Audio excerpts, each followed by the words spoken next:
You never know what a day is going to hold. We awake early in the morning.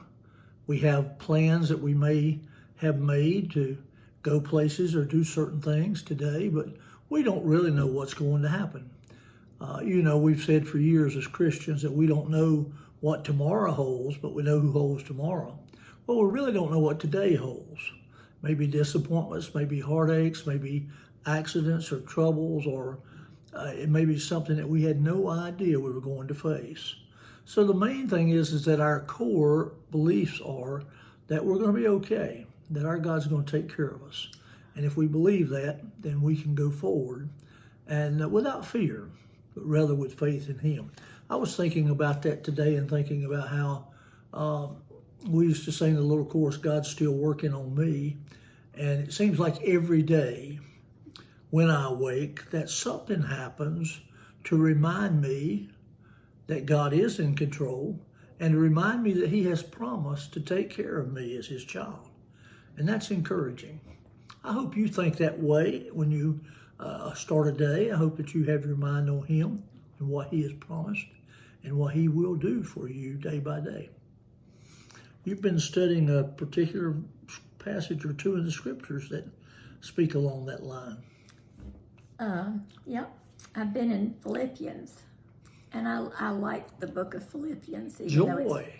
It's a challenge sometimes, but I like the verse, Philippians 1:6. It says, excuse me, being confident of this very thing, that He who hath begun a good work in you will perform it until the day of Jesus Christ. Amen.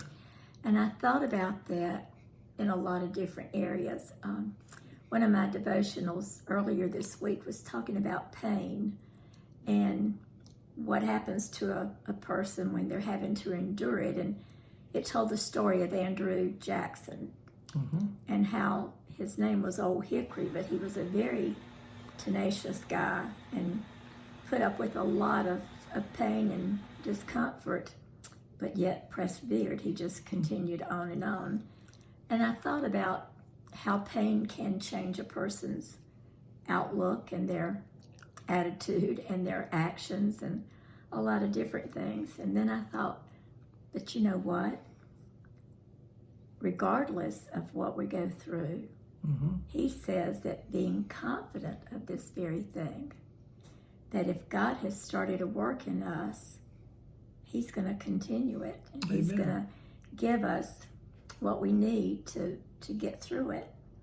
And I liked another devotional that I had. It said, if we could stop pretending to be strong and start being honest with ourselves and with God, we would cry out, oh God, please help me. I am poor and needy, and He would hurry to help us and be the strength of our lives. His rules are clear and simple, but they're much harder to faithfully follow. It's good for us that we can ask for His help to walk in the light of His love and grace, and He gives it. And I'm thankful for that, because there's a lot of times we get kind of disgruntled and discouraged when we watch people and get our eyes off the Lord and on what others are doing or better yet not doing. And yet that verse keeps coming back, being confident of this very thing, that He who hath begun a good work in you will perform it until the day of Jesus Christ. You know, we see that in the other creations that He has placed on our earth. When you look at the animals and the birds and the butterflies and the different creations that He's made, they don't seem to have the worry or the fret that we have. But then I saw the other day a group of hummingbirds around a hummingbird feeder. And oh my, they were ferocious. You're not going to take my sweet nectar, I'll get it first. And that kind of reminded me that maybe all the creation sometimes is uptight and worried just a little bit. We have a mother rabbit that has her little nest close to the house here, and we see her come out in the yard from time to time to get some fresh grass so she can have nourishment to go back and take care of those little ones. And it's about that time of year, around July 4th, the little baby rabbits usually are born, And so I'm sure she's got some little ones somewhere, but she never seems to be in a hurry. She comes out and takes her time and finds the grass, and it's always there for her. And she has what she needs day by day. Now, I know she has enemies like we do, and she has to be on the watch and be careful, and especially with those little ones. But I was thinking about how many times it seems that we fret over things that will never come to pass. And that's basically what you're saying. We need to be confident that our God will continue to work in us what He's promised until the day He comes for us, until the day of Jesus Christ. Absolutely. Right? Now, along that line then, how do we approach the day?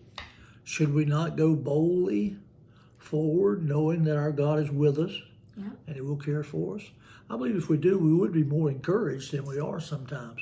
We look around and we see all the things that are not going right or not going as well as we'd like them to be, and sometimes we get very concerned about that.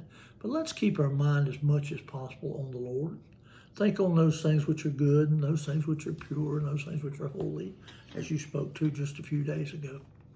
Yeah, it's interesting to think about who God is and what He's promised us, and to awake in the morning knowing that we can have confidence that He will not lie. He will do what He said He would do, and then go on from there, walking with Him. So true. The old song said, I come to the garden alone while the dew is still on the roses. And He walks with me and talks with me along life's way. And what comfort there is in that, knowing that He's with us all the time. It's true. It's good to know, isn't it? Yeah. But a lot of things can encourage us if we'll look for them.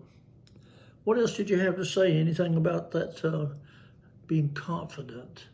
Being confident that you won't have problems? No, we're going to have problems. Being confident that you'll always know what to do? No.